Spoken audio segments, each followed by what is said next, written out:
Hey, boy, I know I'm maybe a couple days late, Mr. Lake, but I know your birthday was just happened. So happy birthday to you, number one. And would you lead us in the pledge?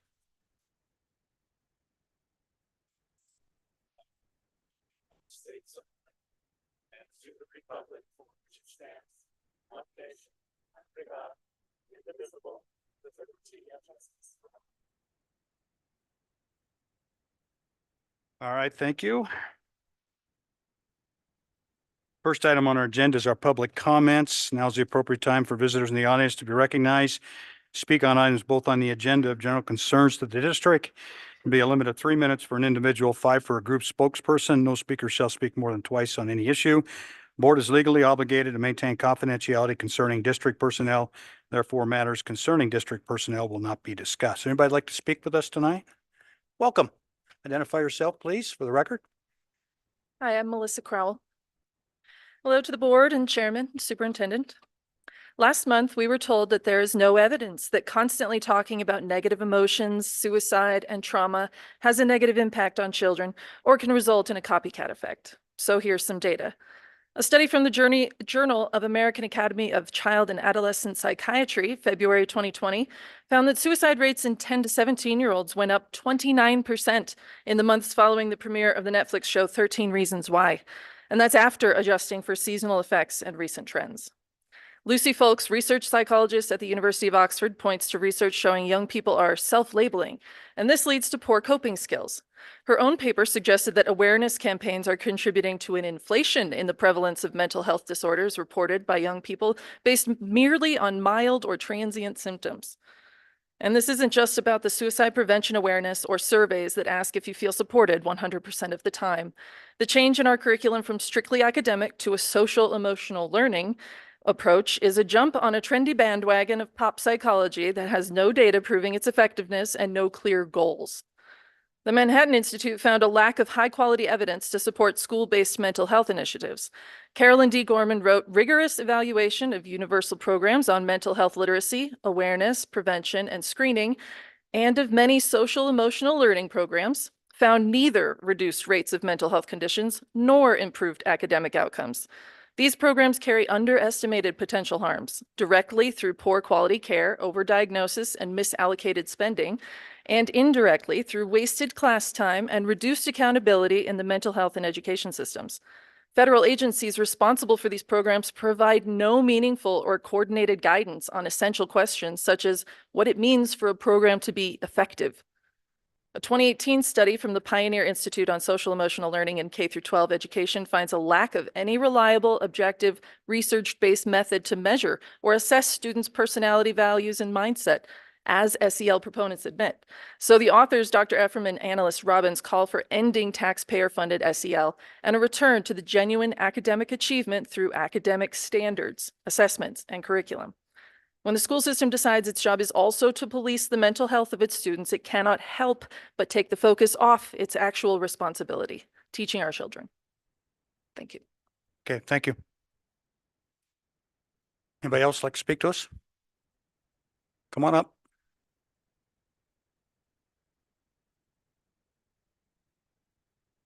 Hello. It's been a while since I've seen a lot of you faces since I retired. But anyway, today I was in the house and my husband came running in and he Can we said, get your name for the record? oh, Patricia Syersdahl. And my husband come running into the house and he said, Pat, I think the school district wants to convert their buses to natural gas. Of course, I had to say, what? And I'm all for it. I run natural gas in one of our trucks. Since 2013, we had a brand new Chevy truck. We put natural gas in it at 10,000 miles. It has 162 now. It paid for itself, actually. When gas was almost $5 a gallon, regular gas, we paid $1.85. The savings is humongous. And I just wanted to give you guys that information. Go for it. Go for it. We also ran propane, not so good. But if you have any questions about natural gas vehicles, they pay for themselves. They're clean energy. Go for it, guys. Yeah, Okay. well, we tabled the item last month because we had some concerns about the MOU with the group that's looking at helping us with this. And we're going to probably table it again tonight because the lawyers that looked at it for us do have some concerns and we need to look into those. And it's leasing equipment and putting it on district property. There's a lot of stuff there. So Money you save in transportation costs I agree Uh, with that, but we down the road. need to also liability wise protect ourselves. So True, it, true. but we are it's being looked at. Okay, good. All right. Because I think it would do the community good. And as a taxpayer, yeah. Great, Pat. Thank you very much for You're welcome. coming. Appreciate it. Anybody else like to speak to us? Marlene?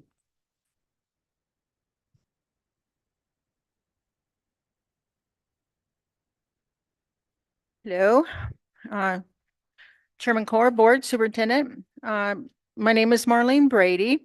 I was reviewing the agenda for tonight's October board meeting and noticed 16 new policy introductions, which seem like a lot at one time. Firstly, I noticed that all of the 16 new policies deal with only school board governance and operations. These modifications are taking place concurrently with an active school board race. Secondly, I noticed if these policies are passed within the 3 readings as standard practice by the school board, with the exception of BBF-E Code of Ethics for school board members, which you are requiring only 1 reading. These policies would become effective during the transition time between old and newly elected board members.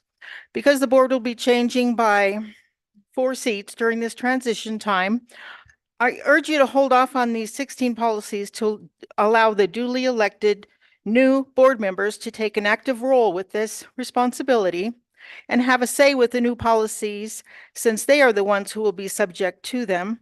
It seems a little odd that many of the policies are from the 1970s, making them over 50 years old, with the last revised policy being in 2008. I also noticed there are a few brand new policies. What is the rush to address all school board policies at this particular time? I suggest this is poor timing. The newly elected school board members should have a vested interest in the formation and development of the board's operations, as they will be the ones implementing them. My recommendation is that you withhold modifying the 16 policies until the full board is seated in January and after board positions are determined. Any questions? I do. Okay, So have you read the policies? yes. They are so we are doing an audit of the policies. These just happen to be the ones we audit. There is, if you've read them, there is very little change.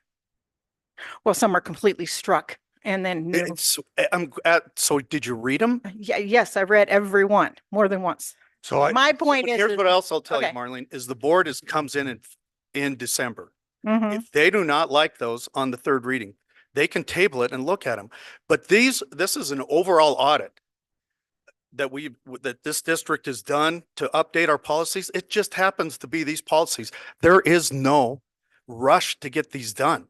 Okay, I realize you're getting into the Bs.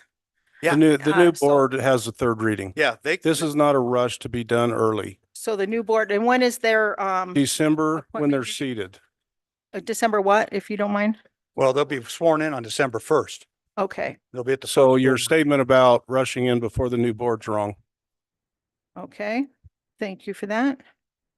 And all I would right. s- If And I they don't would like it say, on the 3rd reading, I they would can say- table it. Marlene, you're not sworn into the legislature till January 1, but the legislature's doing all this committee work right now. Are you saying they shouldn't be doing that? Wait for take the oath of office? We should be lame duck school board members? No, that is not my point, and that's a. Well, that's the point That's- I got from it. The point is, they're all dealing with school board, and perhaps, I mean, if some of these are 50 years old, I understand you're in the B section and you just finished up A. Right. Just my point is, why so many?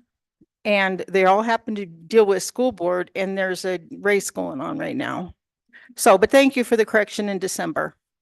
Yeah, I would say come in and explain. We can talk about what you think is very different about those. Like you said, some of them are 50 years old. So we haven't done an audit of the policies in years. They should have been updated probably 30 years ago or 20 years ago. But to say we're doing this on a rush is really a misstatement. And good Well, luck. that's why I say it. That's why I'm and- bringing it to you. And good luck to following what the committee of the legislature is going to be doing when you take office and you had nothing to do with what's in the agenda, because that's what you just told us. Well, okay, however you want to That's, refer what's the that. difference? That's okay. I see All no right. difference. All right. Thank you for my time to come before the board and speak my mind. I appreciate it. Thank you. Thank you. We'll get to those comments later in the meeting. Okay, anybody else like to speak to us? Welcome.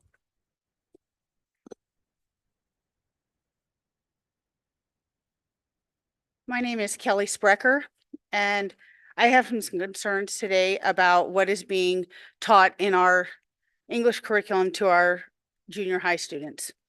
So, first of all, I'd like to know, what is the purpose of English today? And when and where is grammar or sentence structure or even basic writing skills being taught? Because the class that I'm referring to seems to be more of a debate discussion class. I want to point out that kids at this age are very impressionable. They're at an awkward stage in their development. 70% of kids in our school systems have experienced trauma, and many are still living that trauma every single day because their parents haven't been caught yet. They're still going home to that trauma, yet they're being exposed to a secondary trauma in the classroom. And Sweetwater County has more foster kids than any other county in Wyoming does. And my husband and I ourselves have been foster parents for 15 years. We've had more than 70 kids in our home in that time. So we have seen firsthand what trauma looks like in a child. So kids this age, they need black and white. They don't need gray. They don't need exceptions to the rule. They need to know what a standard is and what to be expected. The stories that are being taught are full of controversy. The victims are being made out to be the villain. The villains are being victimized. Kids are learning to sympathize with criminals, and they come to the conclusion that the victim deserved what they got. They had it coming to them. And this is the very mindset that school shooters have. It's been proven that school shooters, which we've seen so much in our country in the last several years, that it points back to some trauma that they experienced. It goes back to something that they had gone through. So in a time when our country's been devastated, the common factor is that they had this trauma. And the story that I'm talking about, the curriculum, it's called The Lamb to the Slaughter, and it's being taught to our 8th grade students. I'm going to read you a synopsis of just a little blurb of what this is about. Mary Maloney is waiting at home for her husband, Patrick, to get home from work. He's a detective. She is 6 months pregnant with their child. When he gets home, she pours them both a drink and notices that Patrick has drained his glass more swiftly than he usually does. He pours himself another whiskey before revealing his plans to leave his wife. Mary is stunned by the revelation and initially wants to act as though it hasn't happened. She decides to go and get some food from the freezer that she can cook for dinner. She finds a leg of lamb in the freezer, and when her husband announces he's going out, she strikes him on the back of the head with the leg of lamb, killing him. Immediately, she starts to think about how to cover her tracks so she won't be caught. She puts the meat in the oven to cook. After rehearsing what she will say to the grocer, she goes to the shop. She buys everything to go with it. She returns home. She calls the police, and the police come, who are friends of her detective husband. She ends up feeding them the leg of lamb as she laughs and snickers in the next room that they're eating the evidence and that she's going to get away with this murder. But the whole idea is that you want to feel sorry for her because she's pregnant.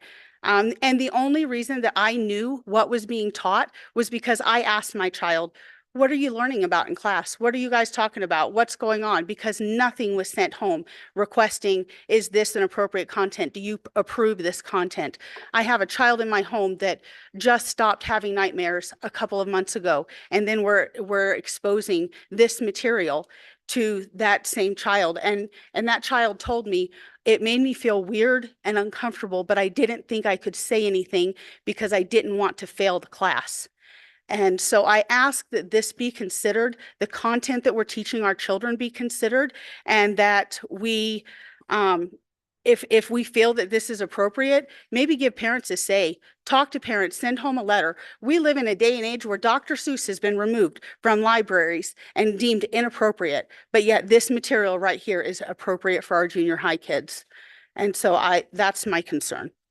Okay, Kelly, I would encourage you to work closely with Craig here on that concern, and he'll look into it and he'll report not only back to you, but to us. I also sent a letter, I also addressed concerns with the school, and I was told I was the only person in 9 years that had ever expressed any concern about this curriculum, which I later found out I was not the only person to ever express concern, but I was made to feel like I was the only one that had any concern. And if you obviously have the documents on that, that'd be helpful too. Yes, I do. Okay. I don't have it with me, but I do Okay. have that. All right. Okay. Thank you very much for coming tonight. Appreciate it. Anybody else? Yes, sir.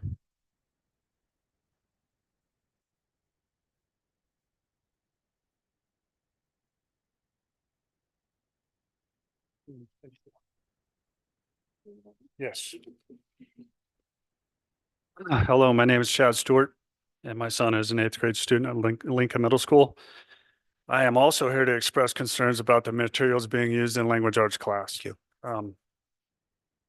It came to our attention that our son was assigned this same short story, Lamb to the Slaughter.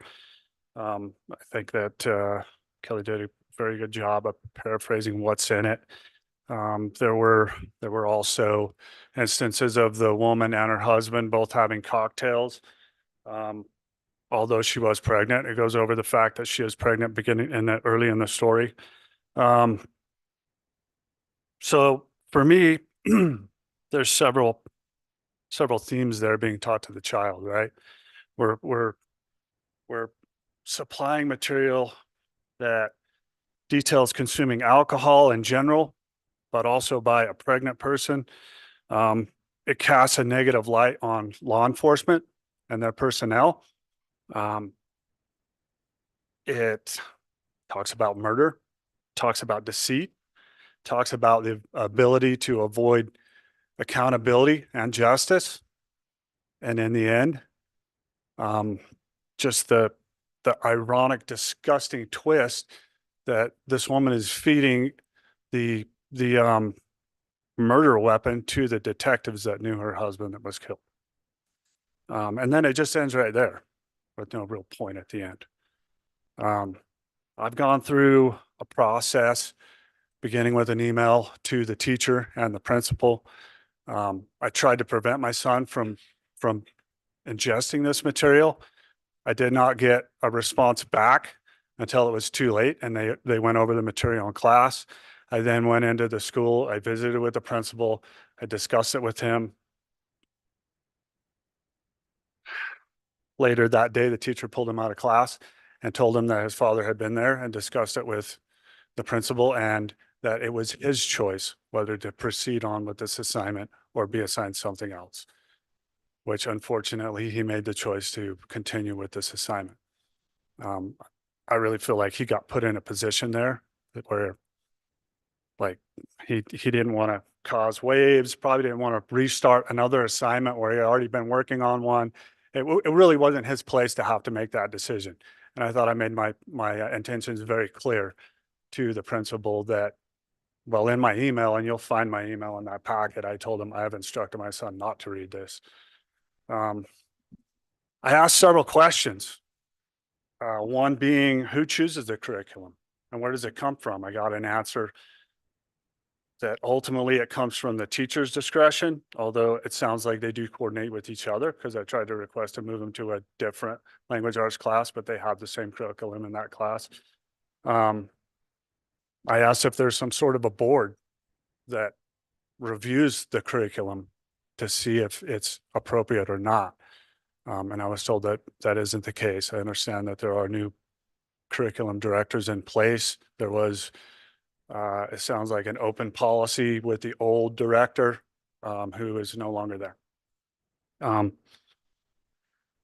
later found another story that you'll find in your packets as well. It's called The Sniper.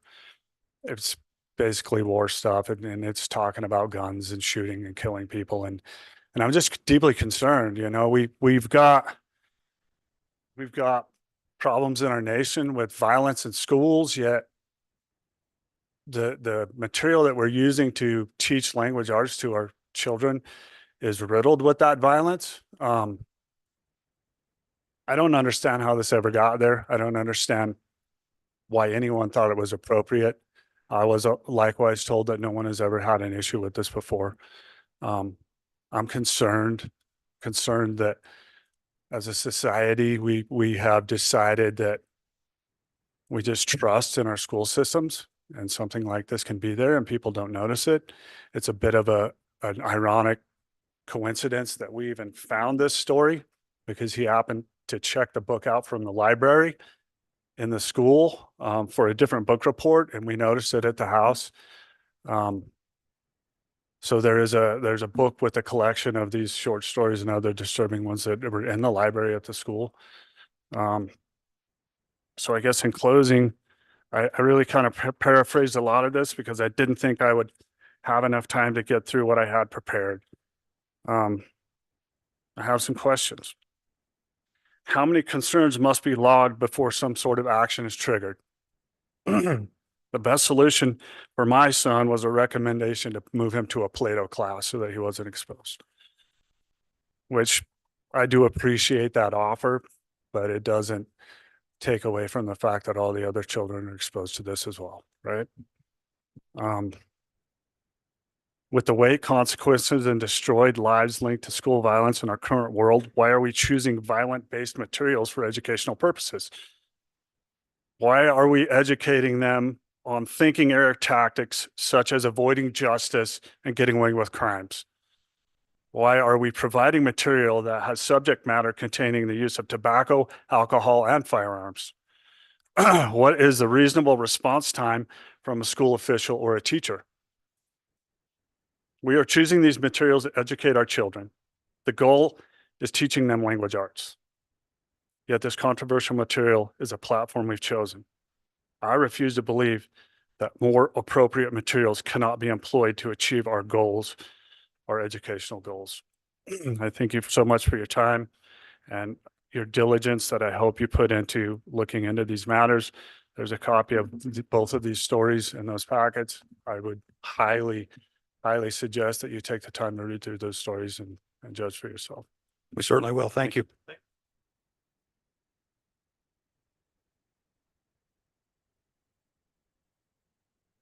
Welcome. I think I saw you in a referee jersey last night, didn't I? Yeah, I was there. My name's Lillian Allison, for any of you who don't know.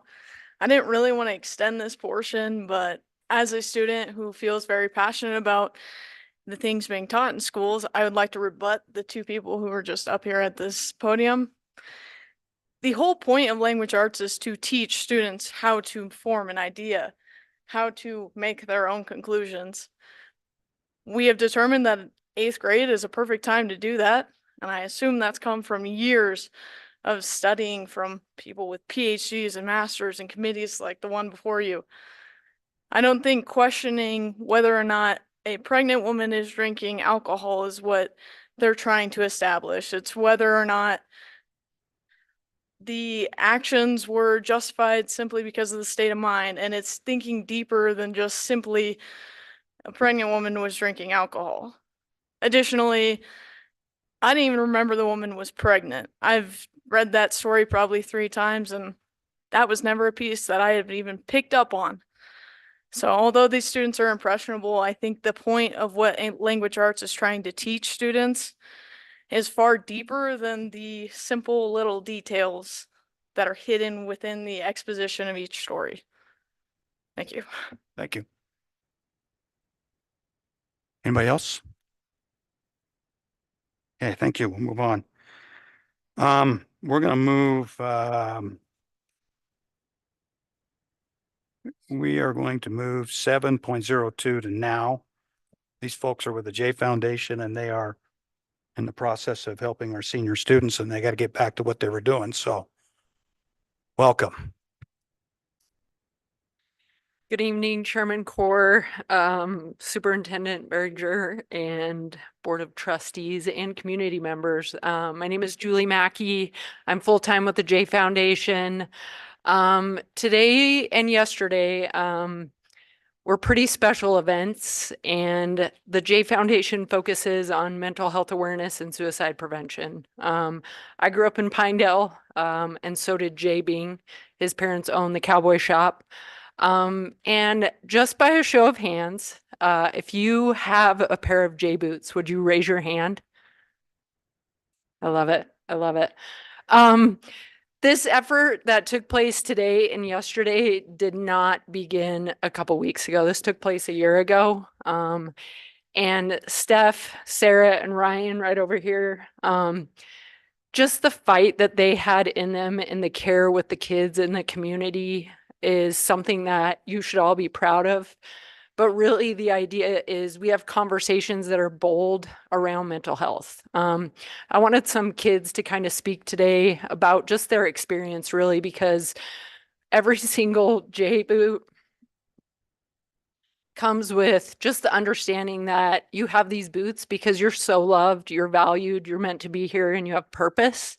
And so if we can share that with every single kid and really adult, it's just awesome to see what can transpire. So I'm going to put some of these kids on the spot and see who wants to come up to the microphone first.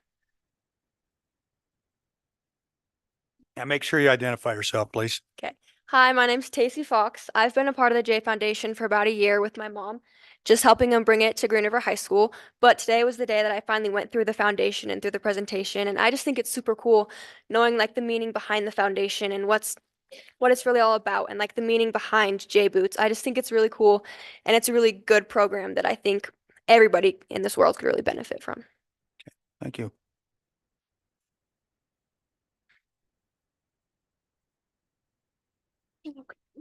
Hi, my name's Madison Gutierrez. I grew up in Green River until 4th grade, and then I moved to Pinedale. The last year I have worked at the Cowboy Shop with Bob, Carolyn, and all of their kids. And they do retreats in the summer, and I've gone through, I think, 2 years of them. And it's so cool to see how people, not only the seniors, but they do UW athletes and everything, and how people walk into the store versus walking out of the store with their boots. It really changes their mentality of what it's about. Okay, thank you. Hi, my name is Clara Kubal, and I'm a part of Hope Squad at Green River High School. And if you don't know what that is, it's like a suicide prevention or like group at school. And I feel like we all kind of know about it, but it's just within our group. And I like that with the J Foundation, which like I'm new to. We just went through it today, the presentation, but all the seniors got to learn about it and go through it and kind of understand mental health on a different perspective. And I think that it's important not just for seniors or for people in small mental health groups, but everyone should do it. And everyone should get an awesome pair of J boots because they're pretty cool.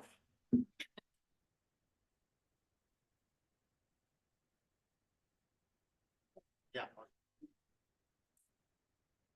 Ryan Schaefer.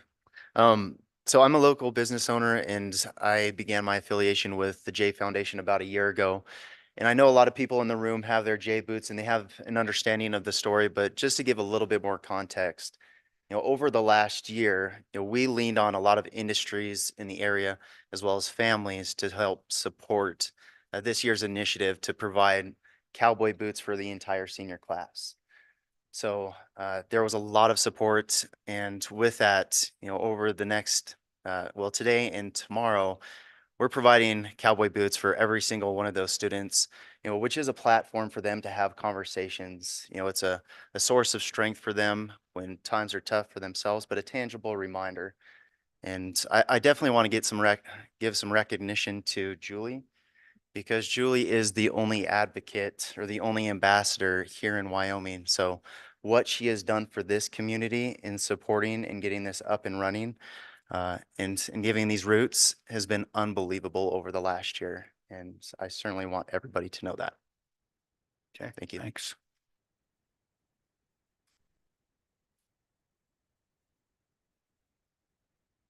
Good evening.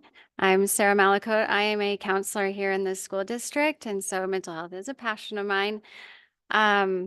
Today and yesterday, well, we started working on this a year ago, like they said, but to see the students go through the presentation, to receive their boots, and was powerful and beautiful. And some of these students really lit up. It's meant to be inclusive. It's to facilitate some of those tough conversations or just to check in with someone. They call it a boot check. So that person that's weighing heavy on your heart, maybe just call them and say, hey, just thinking about you. I mean, it's simple, but it's to encourage to have those conversations. Don't be afraid to reach out if you are concerned for someone, or don't be afraid to reach out if you are concerned about yourself. There are people around to help. We have a lot of resources within our district, thankfully, and in our community, but also that surround you that sometimes you just don't think about. And for the peers to be there for one another and to really just to encourage kindness, because you never know what someone is experiencing or what they're going through. So I don't know if you haven't experienced the J Foundation, or if you don't know much about it, I really encourage you to look it up and read more about it because it's powerful. And thank you for allowing us to bring it to our district and for letting us speak here tonight. Thank you. Stephanie Fox, I'll be fast. I just want to thank the district, Green River High School and Expedition Academy High School for letting us take over 2 days at your school. The benefit of it has just been great to see all these kids and the smiles on their face and just kind of soaking in the message. But thank you for letting us bring this in. We appreciate it. Yeah, and I just appreciate all of them getting up here and sharing, because it's a huge effort on behalf of all of us to put this together and make it happen. The volleyball team knocked it out of the park last night and loaded over 500 pairs of boots. We take kids for 1 hour and we have an intentional conversation. Some of these kids, it may be the best pair of boots or shoes that they will ever receive. And so it becomes a little bit more meaningful. We do this with high school seniors because they're transitioning to what's next. A lot of them know what's going on. Some of them don't. And some are really, concerned about next steps, but they're also the leaders in the school. We want them to focus on changing a culture, checking in on each other, being intentional. And today, and yesterday, just seeing the smiles on some of these kids and just the lightness, it was really special. It was incredible. So if there's ever any questions that I can answer or field, we've got Casper coming up. We did Sublette County, Big Piney's up next. And unfortunately, I've had to turn a couple of school districts down right now because, like Ryan said, you got me, and there's only one of me, but Ryan did step up and he's sharing Jay's story and a little bit of his story as well. So just again, thank you, and thank you for having us tonight. Thank you. And I had a chance to go through this, I don't know, last year, sometime, I can't remember when it was. Encourage you to see if we can help out Green River, and I'm glad you're able to do it. Mm-hmm. I know there was a lot of help from a lot of the industry folks, so it's good stuff. Yeah. Thanks. Okay, thank you. Thank you, guys. Yeah.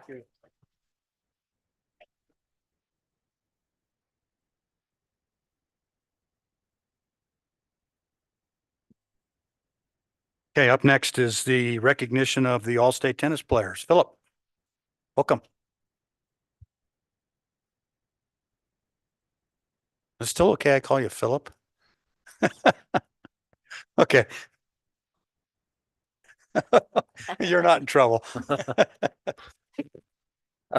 Chairman Core, Superintendent Behringer, School Board Trustees. I have Grace Gomez here before you. She is our #2 singles player this year, and she also played #2 singles last year for us, and she received all conference. The all conference award in tennis at #2 singles is for the top 2 players in the region, and there's 16 teams in the state.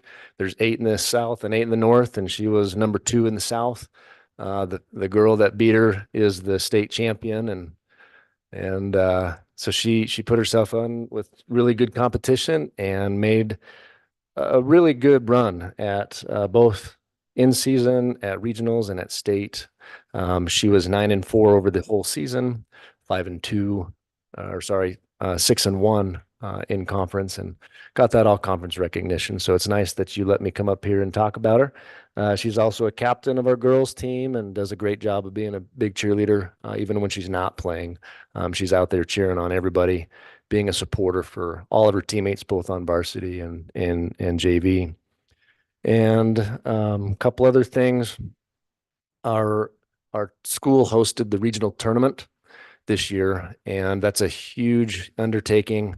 Superintendent Behringer, Dr. Foos, Mr. Beardsley, Jared Flores, Casey Allen, they all helped get that tournament for us and allowed us to be able to stay at home and bring business to Sweetwater County. It's a lot of people that come in and support our county when we do that. So that's a good undertaking. And thank you for the facilities that we have here. You guys take care of us on the tennis team, and we really appreciate that. And another season's in the book for me. And this young lady here is going to graduate. She's got her J boots, which are super cool. Very jealous. And thank you for having us. You Appreciate bet. it. Thanks for coming. Appreciate it. I'm gonna get Philip. Let's get a picture.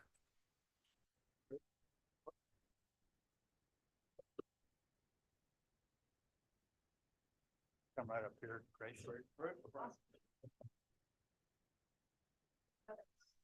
They'll work out here somewhere. Come on in, Philip.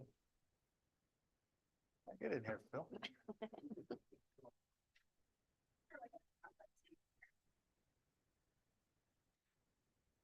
All right, good job. Grace.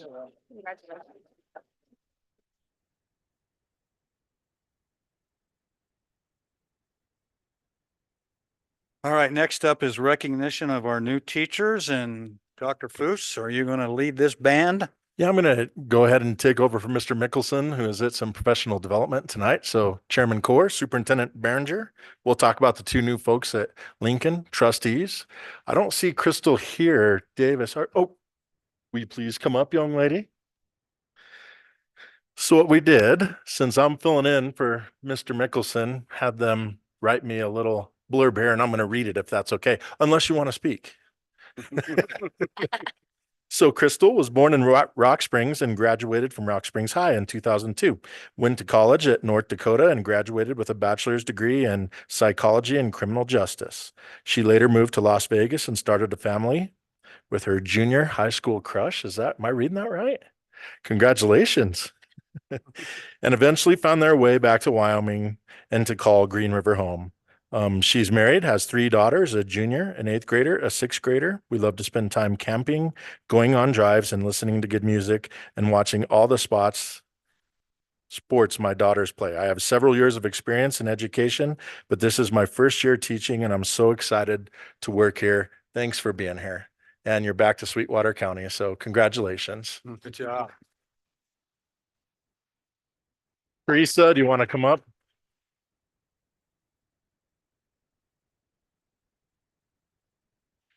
Teresa has been with the district for a number of years, but this is her first year as a fully certified classroom teacher. So thank you for being here. And I'll read what Teresa put down. Teresa Schaaf. She says she's a lifelong learner with a passion for education. She obtained 2 degrees from Western Wyoming Community College, the first an associate degree in applied science in 2008 and associate of arts in 2010. She went on to complete a bachelor's degree of arts and social science from the University of Wyoming in 2013 and a master's degree in higher education from Abilene Christian University in 2016. Ms. Schaaf worked at Western Wyoming Community College in the Office of Information Systems from 2008 and 2016. She then worked as an academic advisor with an emphasis in career services. In this role, she assisted students with degree and course selections. She then obtained credentials as a certified career service provider to ensure students and community members would have the best possible experience with resume creation, career advice, and interview skills. Ms. Schaaf and her husband, Dwayne, have been foster parents since 2016. They are parents to 7 children and grandparents to 5. In 2020, Ms. Schaaf left Western to combine her passion for education with her love for children while working as a substitute right here in SW2. Thanks again for doing that. This is her first year hired at Lincoln Middle School as a social studies teacher, and she did go through her Teacher Ready program at the University of West Florida in hopes of working with children in our community. So thanks for doing that, Teresa, and thanks for being here. We're proud of you.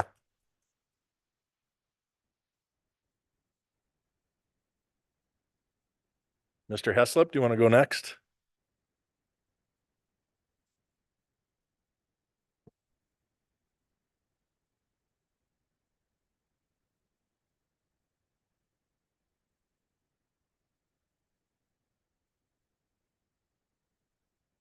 Chairman Corr, Superintendent Behringer, and Board of Trustees. We have 4 new teachers to our building, and what I mean by 4 new teachers are 4 new teachers in their career. We had quite a few turnover this year, and we had a couple folks retire and a couple folks move on. But I asked our 4 teachers that are new to the business of teaching to be here today. The first one is Danelle LaRose. Danelle comes to us from Rock Springs from Rock Springs. She's taught at the high school and at the middle school a little bit. Prior to that, I had a chance to work with her as a parent for some of her kids while they went through high school and middle school, and she's working in our business department. Danelle, you want to say anything?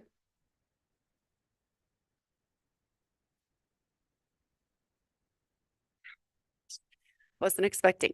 This is my dream job. So I get to be the new business teacher, and this was what I shot for my entire career. So my background's in corporate training and development, and I've worked for big businesses and got my foot in the door because this allows me to stay in Green River, Wyoming. So I'm very, very happy to be here and honored to get to work with this group and this culture. All right, welcome.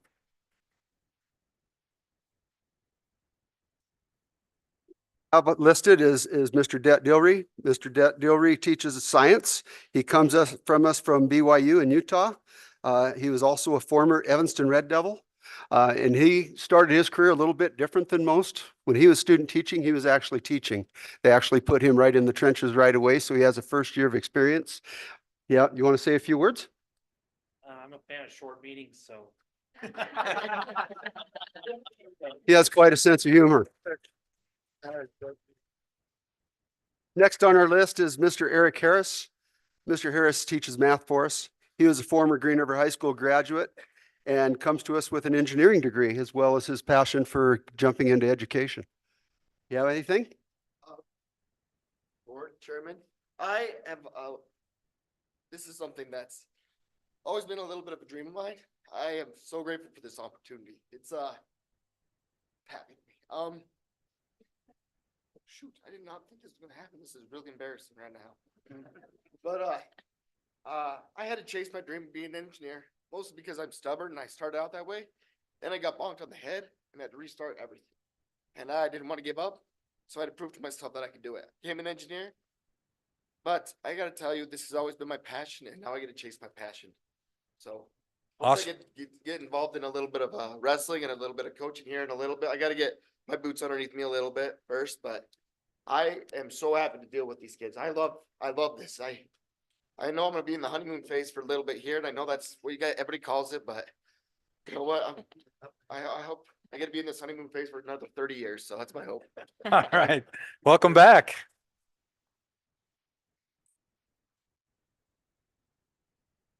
Our new teachers to the building is Miss Jessica Pulaski. She's a special education teacher, comes to us from Rock Springs, formerly from West Virginia. She's unfortunately unable to make it tonight. She has to watch her kids while her husband works. Those are our new teachers to our building. Thank you. Welcome. Good job.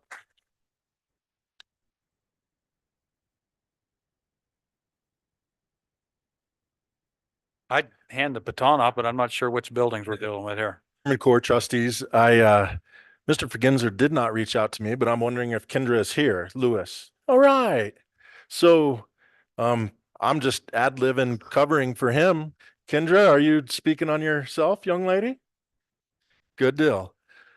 So, had the pleasure of being this young lady's principal at a couple different buildings, and it's so awesome when students come back here and want to be here. So thanks for being here, and hopefully you have more green gear than orange. I did wear orange today. It's okay. All right, the microphone is yours. Kendra Lewis. Welcome. Thank you. My name is Kendra Lewis. I have thoroughly enjoyed this new position at Truman Elementary as an art teacher full-time. I'm also out at Granger and McKinnon, which has been great because my family has ties to the McKinnon area. It's just been a really, really beautiful change. I was in Rock Springs for 3 years and it was good, but it's really nice to be home. So Well, thank you. Thank you. Welcome.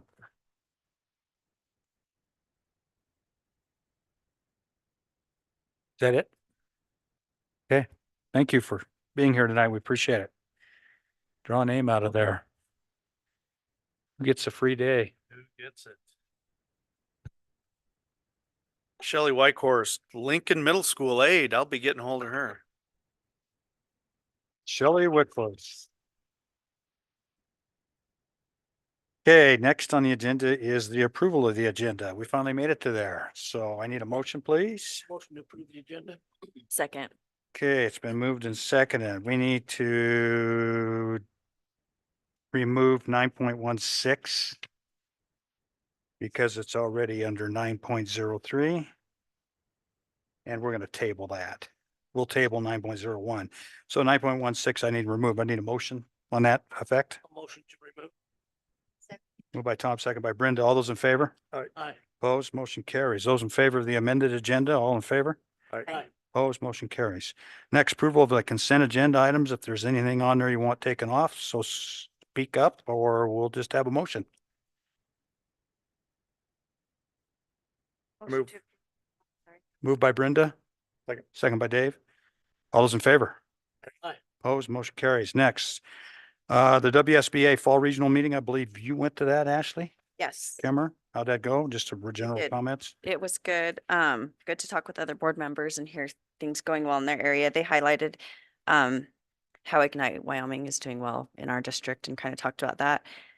They did put out the preliminary advocacy event agenda for 2025. So if any of you guys have any concerns or something on it, let me know.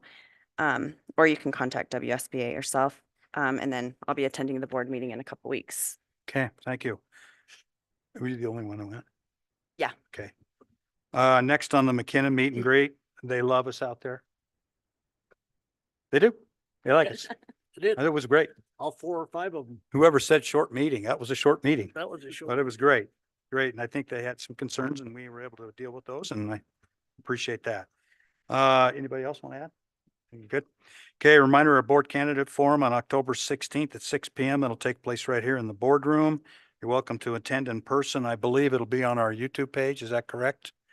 So you can watch it as well.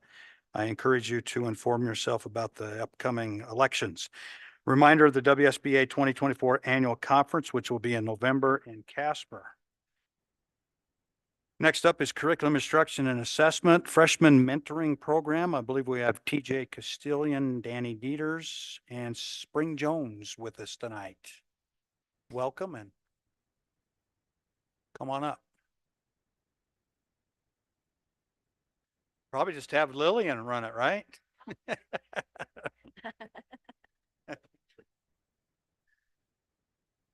Darren, welcome back. Yep, thank you. I was asked to introduce this group of folks. Mr. Castillion, one of our assistant principals at the high school, has been tasked in developing a freshman transition and mentoring program. The primary goal of the program is to increase graduation rates by supporting incoming freshmen, helping them feel more comfortable and connected to the school. I'm not going to steal any more of his thunder. I'm going to let him and his team kind of share the stuff that they've done. They did an outstanding job. We had great turnout. It was really cool. And there's some good results that we'd like to share with you about it. So I'll let them do that. All right, thank you. TJ, welcome. Thank you. I'm hoping this works pretty good. All right, so this mentor program, we put it together, Mr. Hesselpy, Mr. Foos. When we got into it, we had no idea what we were getting into and the direction it really intends to go. So it's a high school orientation, bringing freshmen up, making them feel comfortable in our school. making connections. That's probably the biggest thing I want to get across to you today. And we do other things, academic follow-ups, social follow-ups, leader initiated contacts. I did bring some leaders with me today. It's homecoming week and we have a lot of them, but these were the ones that said they could make it tonight. And I mean, we have stuff going on at the high school right now and across the street. So people are really busy. So I do apologize for that. Why does it matter? It matters that our ninth graders fail the most out of any grade. And so we recognize that we have to do something different than everybody else is doing and make them feel comfortable when they get here. We do lots of different things to make this happen.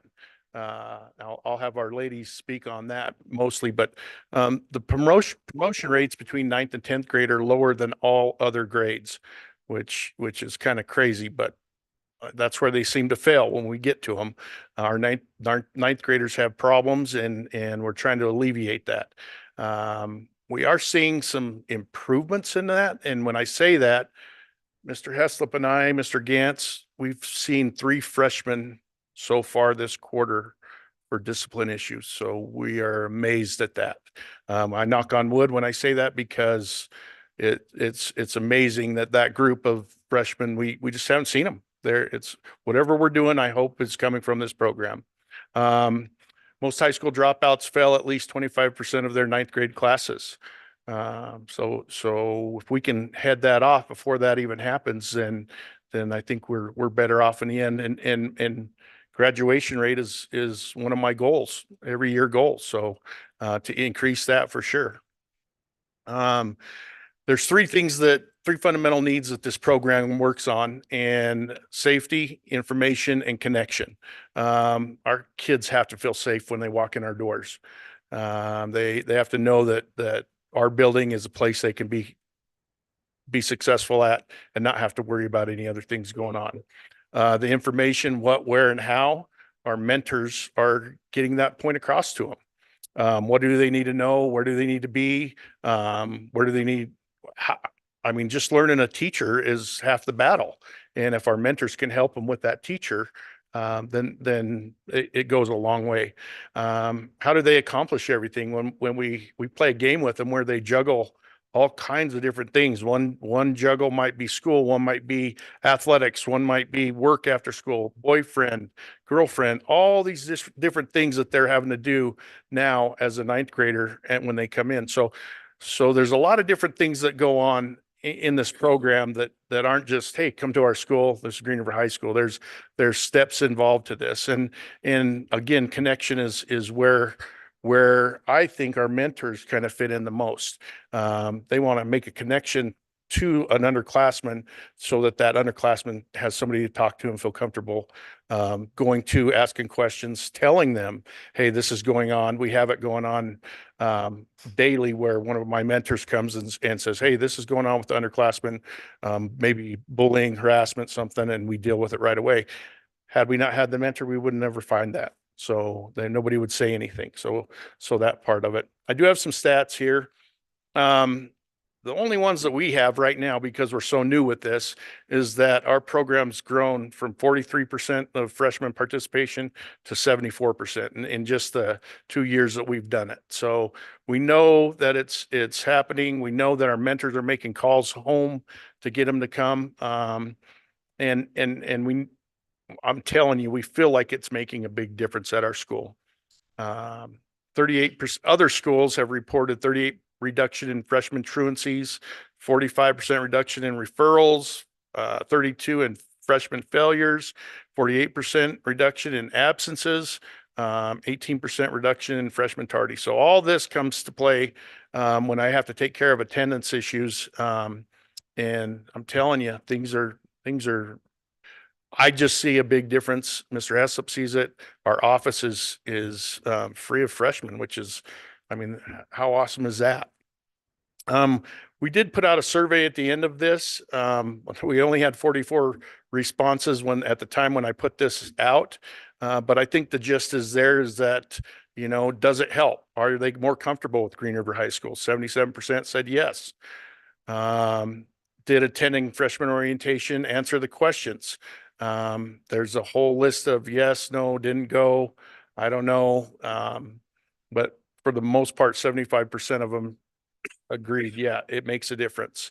After attending the freshman orientation, do you feel more connected? 70% said yes, they do feel more connected. We're going to work on the other 29. That could just be a freshman. That's what I'm going to say type thing. So do you feel safer at Green River High School? 70% said yes. That's what we're striving for. We want to increase that even more. We want our school safe. I have to recognize too that if we didn't have Sweetwater 2, we didn't have you guys okay in some of the different things that we have out there, and we don't have BOCES, then none of this even happens. We can't send people to training without that. The link crew training alone is a 3-day grueling training that, I mean, when I say grueling, it's sun up to sundown and they don't let you leave. So they're very serious about what they're teaching. Our mentors all have a shirt. Our freshmen all have a shirt. Our trainers have shirts. We go as a group we bring them in the day before school starts. And so the freshmen are giving up a day of their summer to come with. Our mentors are giving up 2 days of summer to come in. And the trainers are giving up 3 days and travel time, all that to go to do all this to learn what to teach. The mentor, I got some mentor patches right here. This is what we give them. So really they don't get much. I'd like to say I could give them more, but the mentors don't get much other than a patch for their letter jacket, a cord for graduation, says they're a part of something. I give them every reference that I can give them. I want them to come to us and ask us questions on if they need help filling out an application, anything like that. I mean, we're going to give them everything we can, every high school favor we can anyway, because they are putting in a lot of extra work. Nobody says they have to do that. They're natural born leaders, and that's the best way I can put it for them. I have my trainers here, Danny Dieters, Spring Jones, and these guys took over this year like a whirlwind. Came right in, fought tooth and nail to have this program be top notch. They didn't back down one bit, and so I'm going to let them speak on what they really have to go through, because it's pretty amazing when you can get 178 freshmen to do all of this. So it's pretty crazy. Coming up, ladies. Hello, board. My name is Spring Jones. I'm one of the social workers at the high school. When we were asked if we wanted to do this, I said yes. I do what I do because I know safety and connection precede wanting to come to school, wanting to do well, wanting to stay out of trouble. That connection keeps kids out of trouble. So I know that this is mostly for getting kids to have good grades and graduate and stay out of trouble, but the connection is where it comes from. So that's my why for doing this. It has been an amazing process. I thought I would get fired. Like, we need to have this. And we had kids step up.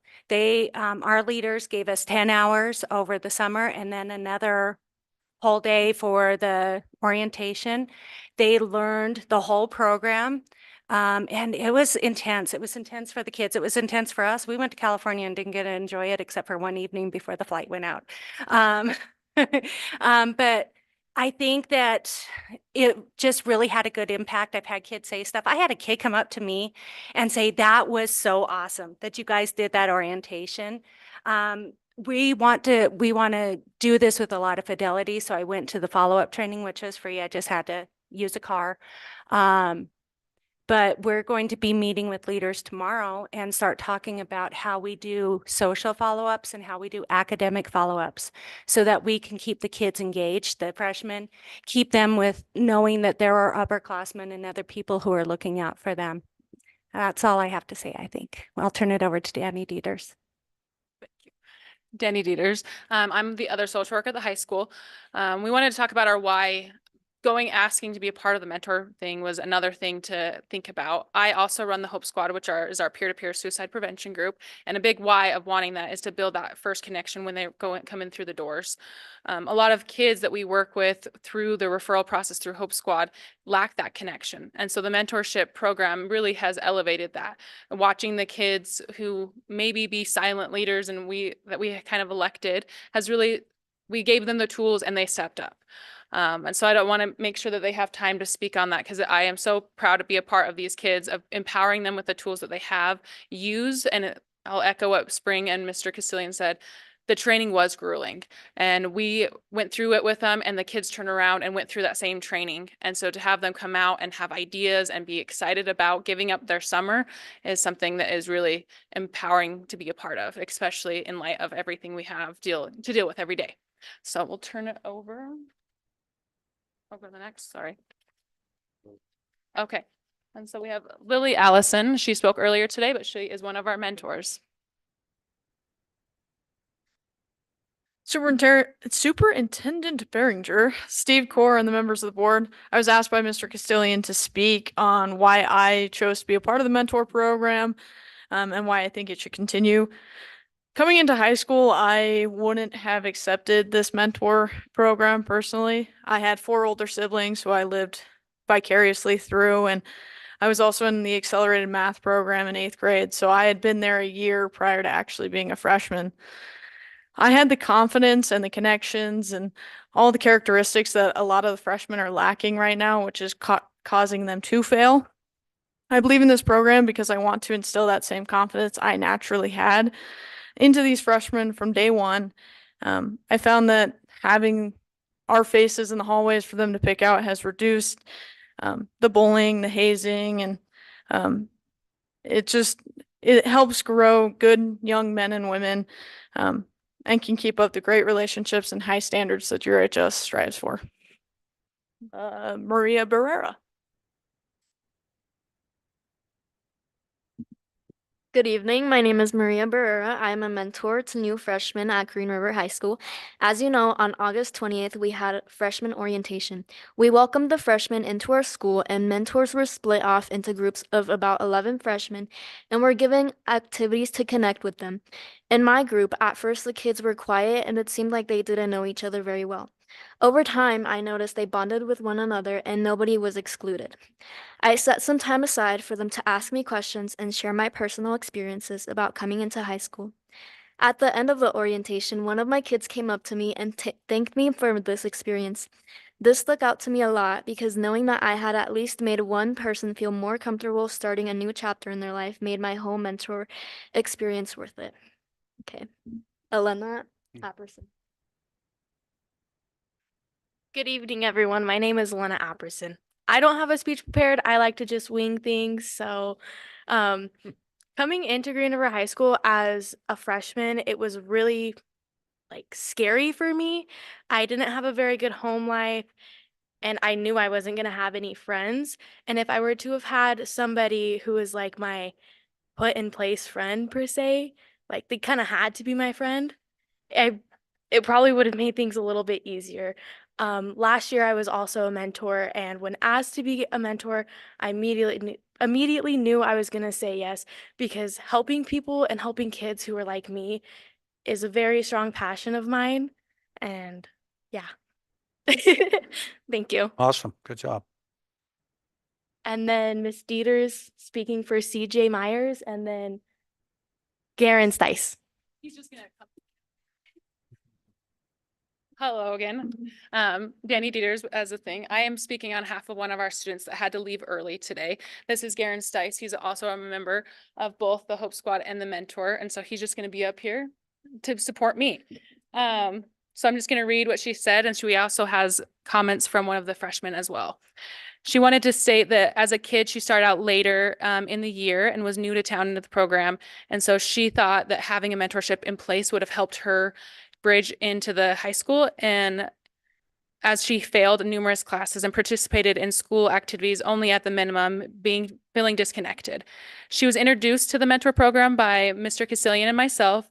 And when they saw as we saw her academic improvement and socially, the group has given her a sense of meaning to be a better role model, and joined the Hope Squad as well. Later, as increasing her student activities is felt something that she felt motivated to do now that she felt connected to the high school. Our mission is to reduce the amount of failed classes and increase the student participation by making those connections. I brought one of my own kids, which is the mentor, and this is her words. I think it's beneficial to hear from the mentors to understand how helping them has actually impacted them. She talks about activities and conversation we had and the friend development. So this is the segment from the freshman. And this is Sailor Richardson. If there's one thing I know, that is that CJ is more than a mentor to me. Since I met her, she has been a friend, dear to my heart, and someone I can trust with not just school, but outside of it. The service that she provides to the school and the students is always above and beyond. I know that when that firsthand, she takes me out to lunch. She offers me to hang out with my friends outside of school. She listens to me and she gives me good advice. She tells me what I can expect from high school and how to prepare for it. If that's not a real friend to you, I couldn't tell you what is. I couldn't imagine my high school experience without her. Thank you. So that's our program. We believe in it. We think it's the cat's meow, if I could say that. We like it. We work hard on it, and we're proud of it at Green River High School. Thank you. All right, good stuff. Any questions from the board? Very good. Thanks, you. TJ. Thank you, everybody, for coming.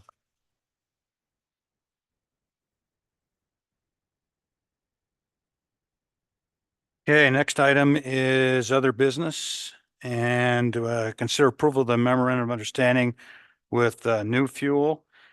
We did receive some concerns from our lawyer, and you have that in your hands.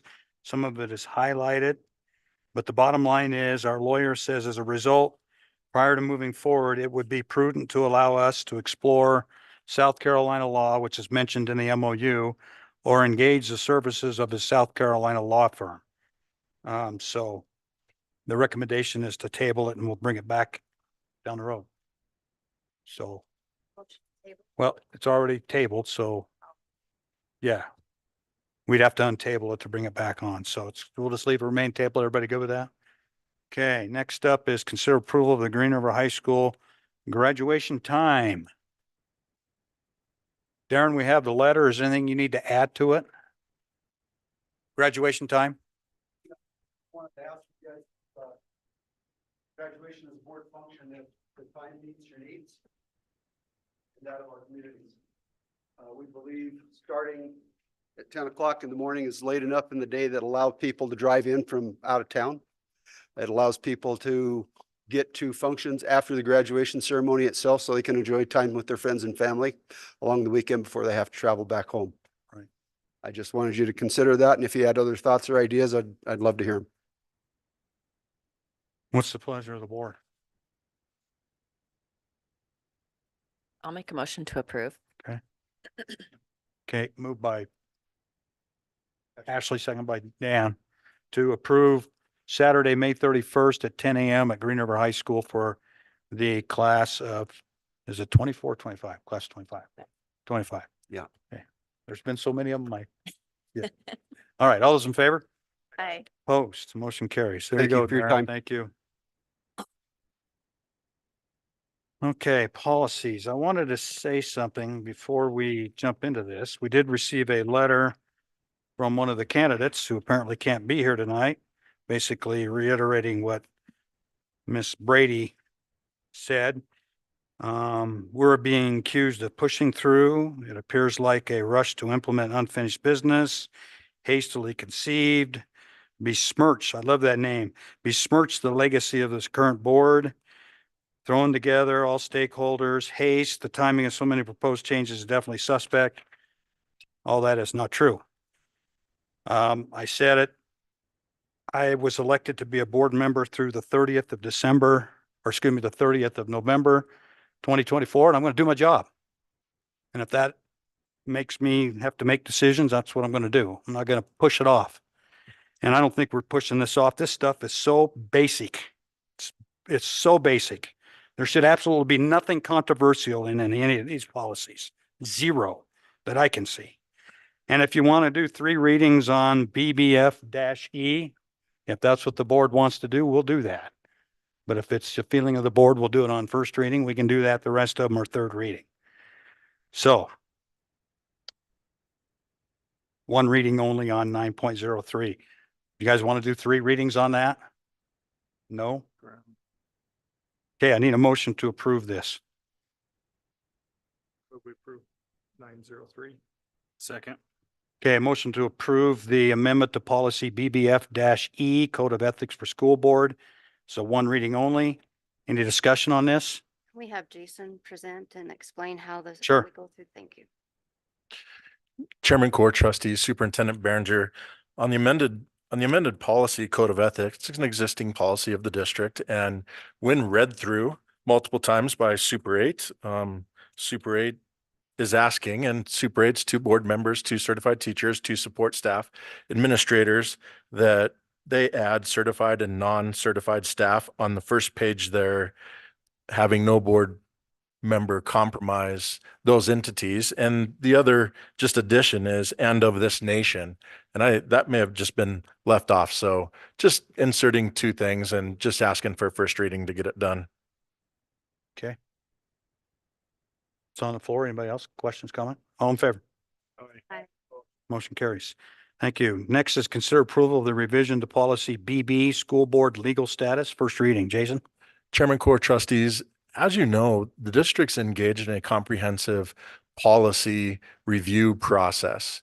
The district just finished up working on the A's, and without skipping a month, here the district is taking a look at the B's, C's, and so on. So I understand the timing of this is in question, but the district's simply moving through the policy audit and now on the B's, moving from the A's. Taking a look at BB and this next group of policies through 9.14, they all in essence say the same thing. They are just rewritten by contracted attorneys by the WSBA, Copenhagen, Cath Kitchen, into an upgraded form. As you can see on BB, state statute is mentioned in the existing district policy. It is not. I will also add state statute governs all of these policies. So Okay. thanks for your consideration for the approval on BB. Okay, I need a motion, please. Motion to approve. Second. Okay, moved by Tom, second by Ashley to approve policy BB, School Board Legal Status. First reading. Any questions? All those in favor? Aye. Opposed? Motion carries. Next, consider approval of the revision to policy BBA, School Board Powers and Responsibilities. First reading. Again, just the added language from the contracted attorneys that talks about the primary responsibilities of the board in the policy making, appraisal, financial resources, the public relations, educational planning and evaluation, and obviously the judicial part of your roles. Okay, any questions? Need a motion, please? Motion to approve? Okay, moved by Brenda, second by Dave to approve revisions to policy BBA, School Board Powers and Responsibility. First reading. Any questions? All those in favor? Opposed? Motion carries. Next is consider revision to policy BBAA, Board Member Authority. This is first reading. Again, just upgraded language, the BBAA. You can see the first sentence, the power of the board lies in the action as a group. That's how the updated language reads as well. So again, just upgraded language. Okay, need a motion, please? I'll motion to approve. Second? Okay, moved by Tom, second by Brenda. Any questions? All those in favor of the revision to policy BBAA, Board Member Authority, first reading, say aye. Aye. Opposed? Motion carries. Next, consider approval of the revision to policy BBE, Unexpired Term Fulfillment, first reading. Again, Chairman Core Trustees aligned exactly with state statute, just a little more detail than the existing policy to insert the evolved, the 10 days, those things. It does happen on occasion where a board member is unable to fulfill their elected obligations. So having this policy clear, I believe, will be helpful. I think the real key to this is you've got the county commission possibly involved in that. And we all know Yes. that is law.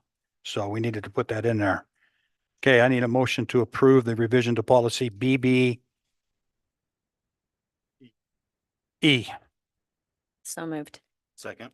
Moved by Ashley, second by Dan. Any questions? All's in favor?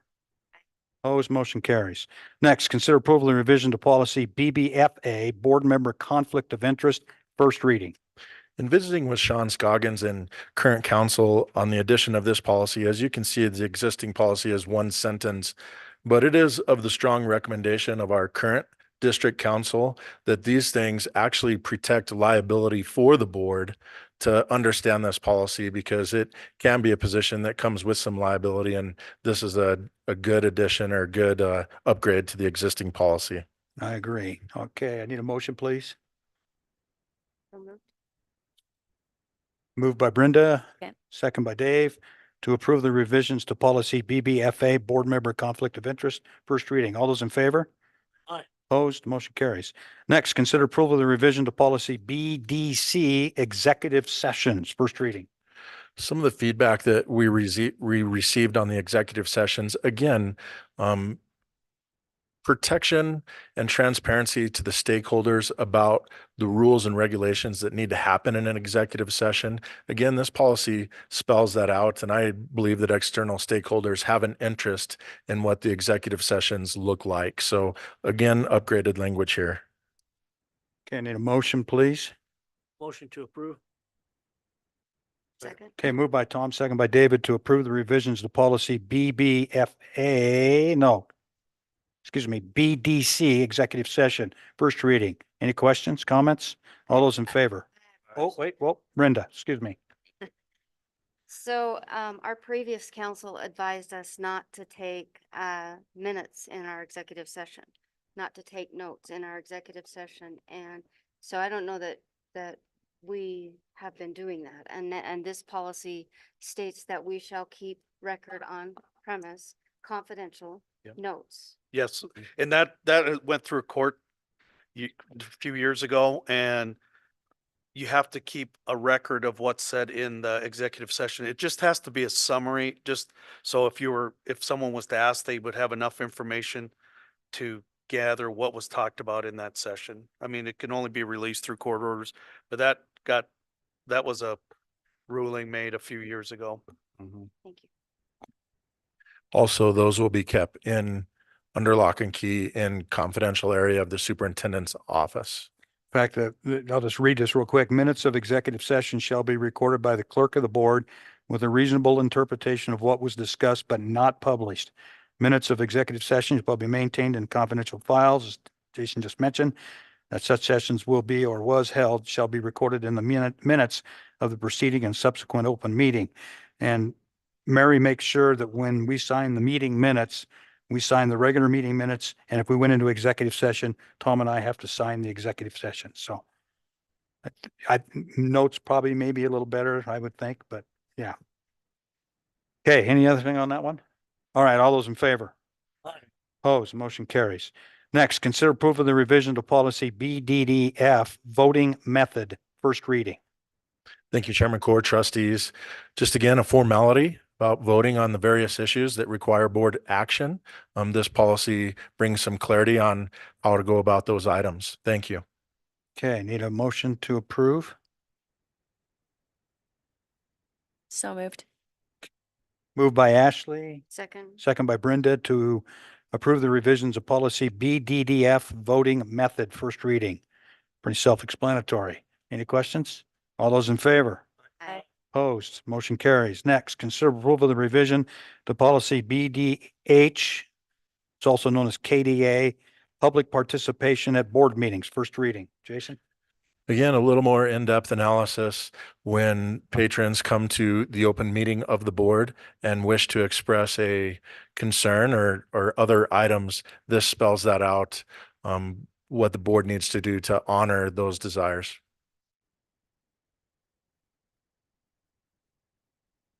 Okay, I need a motion, please. Motion. Motion to Second. approve, Motion to Brenda, approve. second by Ashley. Any comments on this one? All those in favor? Aye. Opposed, motion carries.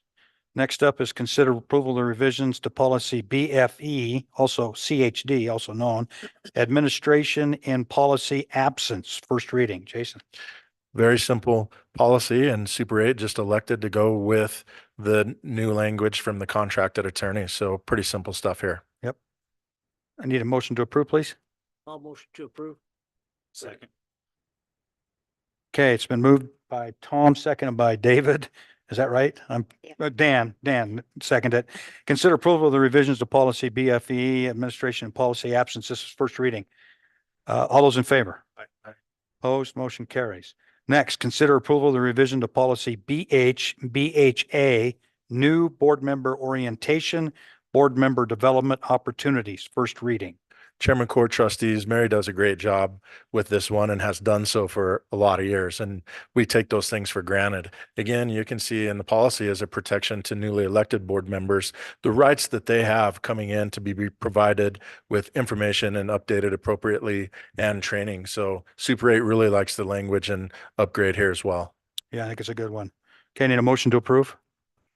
Moved by Dan, second by Mark, to approve the revision to policy BHA, new board member orientation, board member development opportunities. First reading. All those in favor? Opposed, motion carries. Next, consider approval of the new policy BA, board operational goals. First reading. And just to clarify, Chairman Core and trustees that are here, we are now in the two new policies that the district doesn't have. Everything we've covered up until this point is basically new language from attorneys that we worked with. The next two policies here, the BA and the BBBC, could be potentially upon your approval or, or the final third reading here in December. These would be brand new policies. The board operational goals, Chairman Core, I know you work with the board as the chair and develop goals annually, and those goals are shared with the superintendent. So if it is the board's will, that would formalize that process that the board already does annually. Okay. Need a motion to approve? I'll motion to approve. Second. Moved by Tom, second by Brenda, to approve the new policy BA, board operational goals. I've read through it a couple times and nothing jumps out at me. Anybody else have any comments? Okay, all those in favor? Aye. Opposed, motion carries. Next, consider approval of the new policy BBBC, board member resignations, first reading. Again, a pretty simple policy that SW2 does not have at this point, a potential recommendation if it is the board's will, but it just addresses if someone were to leave the community and to resign, pretty simple about how to go about that process. Okay, and we've had to deal with this a couple of times, at least I have. I need a motion to approve this policy. So move. Second. Moved by Dan, second by Ashley, to approve policy BBBC, board member resignations on first reading. Questions? All those in favor? Aye. Opposed? Motion carries. Superintendent board comments. Craig, we'll start with you. Okay. Well, by the time we meet next time, we will have one quarter in, and this quarter is really going by fast. But when you go out into the buildings, there's a lot of really good things going on. If you get a chance and you want to go, if you want to go by yourself, great. But if you want to take someone with you, come stop by and grab me and we'll go to check out some of the classrooms. Some really good stuff going on. Okay, great. Ashley, got anything? I just wanted to say thank you to the J Foundation and the committee members and fundraisers, and that we can have that in our school district, because I think it's an important message, and for those kids to hear that in a different way is really good. And then just to the point of the policies, I just wanted to also just encourage everyone to read through them. I as fun as reading the policies are, it was actually really good. It's a good review of what our role is and what our role isn't. And so I just encourage anyone that has questions about what the board is supposed to do, that's a great place to go to. Okay, Dave. And to follow up on that, the Super 8 committee takes these things very seriously. It's not, as this letter says, these were not thrown together. That's kind of offensive. But I appreciate what the district does. Everybody appreciate all the work that you do. Keep up the good work. Okay, Thomas. Well, I'll echo all of that. Sitting on this board is not an easy task, especially when it comes to policy. And it's tough, and sometimes we have to make tough decisions, but I didn't see a single tough decision tonight in terms of board policy, because this board has done nothing but serve this community, and there's no sleight of hand or anything going on here. It's just, we have to work through, and thank you for taking care of that. So hats off to Rachel and Kevin. We did a last minute tour of the Skyline Trail today, and They showed up with the bus and we filled it up. But it was, I appreciate them being able to put that together at the last minute. Melissa, Kelly, Chad, thank you for coming with concerns. So appreciate that. I think Melissa probably left already. J Foundation is amazing. TJ, Darren, Spring, and Danny, thank you. So much needed. That's it. Okay, thanks, Tom. Dan? About the policies, being one of the newest members on the board, going through and thinking you know what you actually do and the laws you have to follow versus what you actually have to do, and meeting someone like Brian, it's way different than what you think. So going through these policies, it helps actually know what you actually can do, can't do. So I think it's all very good to have it in writing, and I don't see a single problem with it. All right. Thank you. Brenda? GJ, thank you for the presentation. To know that we have 23, 24 students, I couldn't count them all, each year that volunteer for the program to be mentors is just amazing. That's a lot of extra work that the students take on, and I know they have to have guidance from you guys to be encouraging and to welcome other freshmen in and to be friends with them. So thank you so much for the presentation. And Craig, thank you so much for working with me. I had some concerns presented to me that I presented to him, and he got me right back on track. So we got a lot of great things going on in our district. So thank you. Okay, thank you, Brenda. Mark, okay, anything? Chad, thanks for your input. I think it's important that parents bring forward potential things their students are exposed to that we may not know of. And that gets board members talking with different people. So that's very important. So appreciate that. Thanks everybody for your hard work, and hopefully everybody stays safe. Yeah, very well. I too want to thank you, Chad. This is good information, stuff that we like to have in our hands instead of bantering back and forth with it. And I assure you that our administrators will look into this, and I assure you our administrators will respond to you on your questions and your concerns. That will happen. So I appreciate that. Melissa, I appreciate your comments. Pat, Syersdal, Allison, everybody, Kelly, and those people that Chad, those people came up and talked to us at the board. That's what it's all about. We don't know. And it's nice to hear from the public every once in a while. It's not a fun thing all the time, but it's nice to hear from the public some of the time for sure. Been to a couple high school football games. Beardsley's not here. He's doing volleyball tonight. What a show. Have you guys been to it in a game? I mean, it's a bummer we're not winning football games, but it's quite the show. It is fun. And I think I'm going to sneak over and watch them play the Jackson game just so I can see the entertainment. And the crowds are good. I know the volleyball crowds have been good. It's good stuff. I think I'll leave it at that. Hey, November 5th. Next board meeting. Yeah, the next board meeting is November 5th. I'm going on a family vacation the following week, and after as many years as I've spent on this board, I really don't want to miss my last board meeting. So we moved it to the 5th of November. So it'll be the first Tuesday instead of the second Tuesday of next month. Thank you for the reminder on that. Appreciate that. So if there's anything else to discuss, if not.